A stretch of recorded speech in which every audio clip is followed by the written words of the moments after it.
السلام عليكم ورحمة الله وبركاته. هبا وناسن داويل كسر دوادا برنامجka guud marka wararka waa 6 bisha November sanadka 2025 waana habeenimo Jimco ay soo galiso qodobada wararka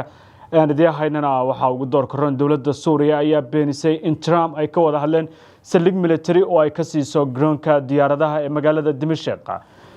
Israa'iilna waxa ay weerar ku qaaday koonfurta dalka Lebanon kadib markii uu ra'iisul Israa'iil ku dhawaaqay howlgal dhameystiran oo ugu yaraan uu yahay mid dadka Israa'iiliyiinta dib loogu coqlinayo deegaanada waqooyi ee Israa'iil ay kala dagaalamayso kooxda Hezbollah ee reer Lebanon. Waxaynu eegi doonaa maxaa keenay in Tel Aviv waqtigan ay guluf ku ekayso gudaha Lebanon sirta ka dambaysa dagaalka hadda dib uga qarxay koonfurta dalkaasi Lebanon. Kooxda ka dagaalanta dalka Suudaan ee RSF-na waxay ku dhawaaqeen inay aqbaleen xabad joojin ay soo bandhigtay midowga Afrika taasoo yoolka ugu ballaaran laga leeyahay tan la soo afjaro colaadda dalka Suudaan oo sanadkii saddexaad madaxa la sii galaysa xilligan. Mareykankuna waxay ku dhawaaqeen in la joojiyay qaar ka mid ah diyaaradihii dalkaasi ka howlgali jiray kadib markii xukuumaddu ay ku dhawaaqday in ay aaday shutdown government waxa loo yaqaan oo ah kii ugu dheeraa ee gudaha Mareykanka dhaca. Waxaanu kale oo eegi doonaa Trump oo ay tala ku caddahay qodobada iyo kuwa kale aynu falanqeyn iyo dib u eegis ku sameyn doonaa haddii Allah wadale oo raali ka ahaado. arqamka Kaleshwa waa guri si casri ah loo dhisay oo ku yaala magaalada Nairobi gaar ahaan xaafadda Kaleshwa waa guri leh adeegyada aasaasiga. Haddaba haddii aad danaynayso inaad magaalada Nairobi aad guri ka iibsato nagala soo xiriir telefoonada shaashada ku qoran.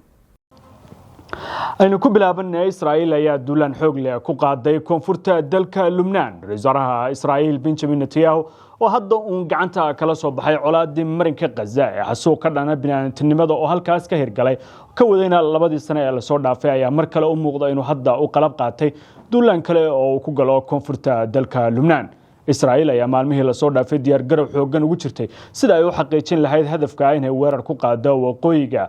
dhulka ay haysato ee dalkaasi Lebanon. Kooxda Hezbollah ay si aad ugu laacdamayaan kuna dagaalamayaan koonfurta dalka Lebanon waxaana dawladda dalkaas ay ku dhawaaqday in faragelin ay tahay tallaabo kasta oo ka imaanaysa dhinaca Israa'iil oo ay ku doonayso inay ku qaadato qayb ka mid ah dhulka dalkaasi Lebanon. Gulufka cusub ee Tel Aviv ay ku weerartay waxa uu yahay duqeymo loo adeegsanayo diyaaradaha horumarsan reer galbeedku ay ku taageereen dhinaca iyo waliba sidoo kale Israa'iil ahna la aaminsan yahay in diyaaradaha dagaalanka ka qayb galaya ay yihiin kuwa raxan ah oo ka mid ah sahaydii ugu dambeysay ee Mareykanku ay u daabulaan dhinaca iyo Israa'iil intii lagu jiray dagaalka marinka Gaza. Dadka ku dhaqan koonfurta dalka Lebanon waxay sheegeen in heleen digniino amni oo ka yimid dhinaca Israa'iil kuwaas oo loogu sheegay inay ka dheeraadaan oo ay ka durkaan meelo badan oo ku yaala goobaha koonfureed ee dalkaasi Lebanon oo Israa'iil ay doonayso inay la wareegto. Madaxweynaha dalka Lebanon ayaa ku tilmaamay weerarka Israa'iil iyo faragelinteeda mid ay ku jabinayso heshiiska xabad joojin ee ugu dambeeyay hore loo galay kaas oo uu sheegay in muhiimadda ugu weyn ay tahay in nabadda bariga dhexe laga shaqeeyo.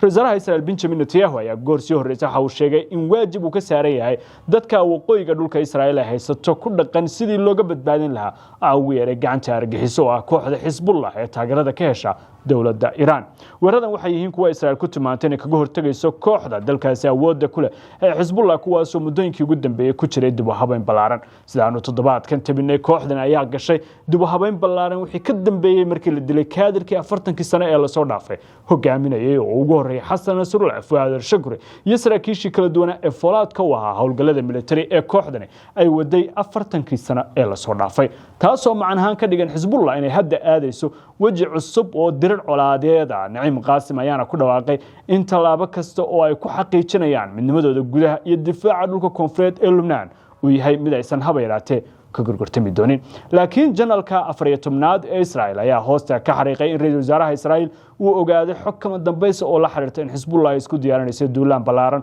oo ay ku weerarto gudaha dhulka waqooyi ee Israa'iil taas oo la wargeysku uu sheegay ama janaalku uu ka soo xigtay dhinaca xafiiska ra'iisul wasaaraha Israa'iil Benjamin Netanyahu in qorshahaas laga hortagayay lana qaaday weerar abaabulan oo lagu bartilmaameysay goobo lagu diyaarinayo hub kala duwan oo loogu talagalay in lagu weeraro dhinaca Israa'iil.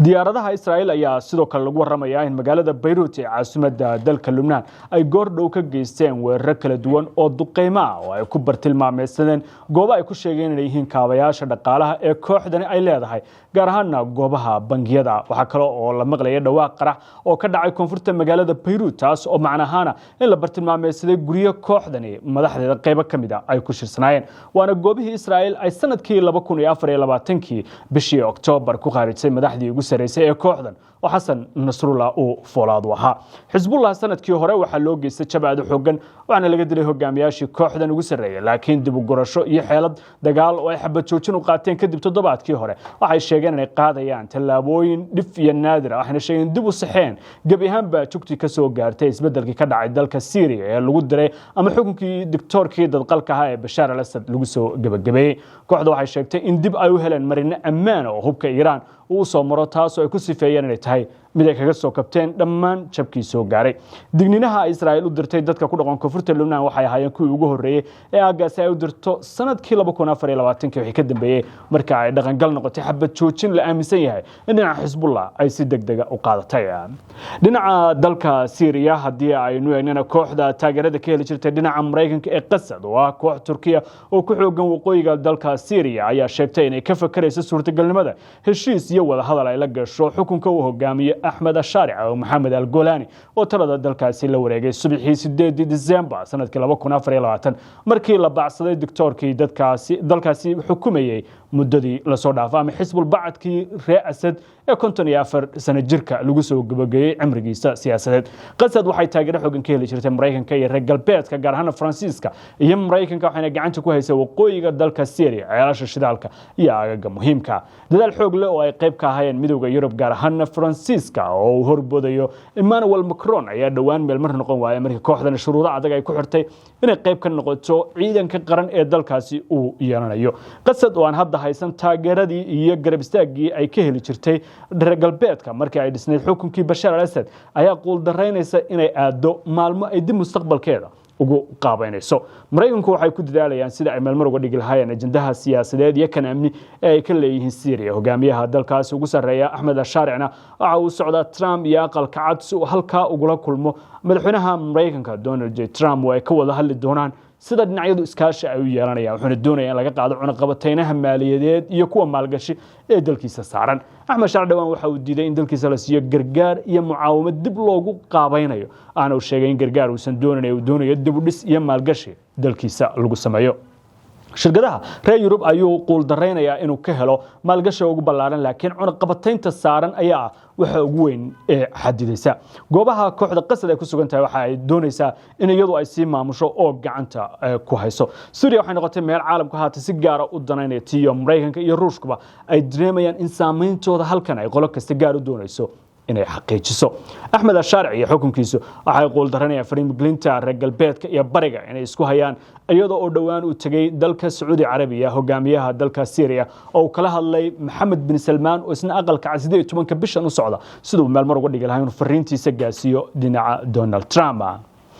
dhinaca Mareykanka hadii aynu eegnana dawladda Mareykanka ayaa ku dhawaaqday inay gashay xaalad hubanti la'aan kadib markii la aaday waxa loo yaqaan shutdown government taasoo macnaheedu in miisaaniyadii ay ku shaqeyn lahaayeen hay'adaha Mareykanka oo dhan ay xaniman tahay sabab la xiriirta in labada aqal ay meel marin waayeen miisaaniyadii sanadka 2026 duulimadyada diyaaradaha ayaa si weyn u weeqmaya sidoo kale adeegyada dawladda ayaa istaagay madaxweyne Trump waxa uu ku tilmaamay talaabadan inay tahay mid dimuqraadiyiintu ay si weyn u qool dareynayaan in meel mar aan laga dhigin aan uu sheegay in dhammaan dhinacyadani yoolka ugu ballaaran ay ka leeyihiin ay tahay in dhaqaalaha dawladda hoos loo dhigo talaabada waxa kamid ah miisaaniyadda oo qaybta militariga aad loo kordhiyay taasoo ay gabiyaanba diidan yihiin labada aqal xubnaha folaadka 10% diyaaradihii soo goosh jiray Mareykanka ayaa lagu waramaya in la joojiyay waxaana soo waayna yaraadeen shaqaalihii garoomada ka howlgali jiray kadib markii la waayay mudaarkii ay ku shaqo gali jireen oo kamid ah goobaha ku xayiran aqlabiyada xeer dejinta oo ilaa hadda meel marin waayay miisaaniyadii dawladdu ay ku shaqeyn lahayd ugu dambeyntiina dalka Suudaan xaaladda colaadeed ee ka taagan kooxda RSF ama dacmo sariic ee uu hogaamiyo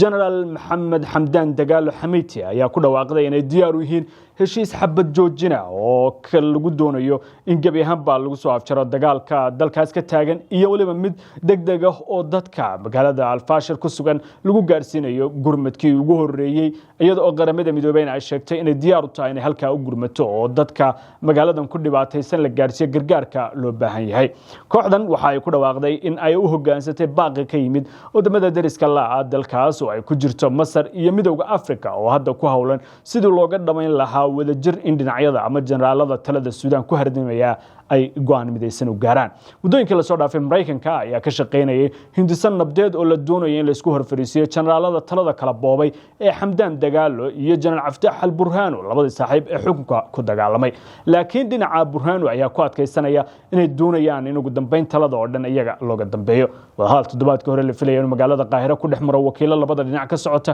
kadibna loo gudbiyo wadahadal foolka fool oo dhex maray Dagaalo iyo dhinaca Burhaan ayaa fashilmay kadib markii ay in magaalada Al-Fashir gabi ahaanba gacanta ciidanka dawladda Suudaan laga saaray dhinaca Turkiga maanta waxa lagu warrabay inuu gantaalo iyo diyaaradaha aan duuriyaha lahayn oo hor leh colaadda Suudaan nabaasin ku soo shubaya u daabulay dhinaca Khartoum boor Suudaan laga dajiyay sida ay sheegtay warbaahinta bariga dhexe ee taageerta dhinaca General Cabditax Al-Burhaan dhinaca RSF waxay ku warramayaan in soo rideen duulimaad diyaaradeed iyagoo adeegsanaya mid kamid ah nidaamyada difaac ee Shiinuhu soo saaraan taasoo macnaha ka dhigan colaadda dalkaas inay tahay mid si daba dheeraanaysa warbixin gaar ah ayaan ku eegi doonaa waxay salka ku hayso colaadan iyo sida ay kooxuhu u kala awood badan yihiin halka ay ka yimaadeen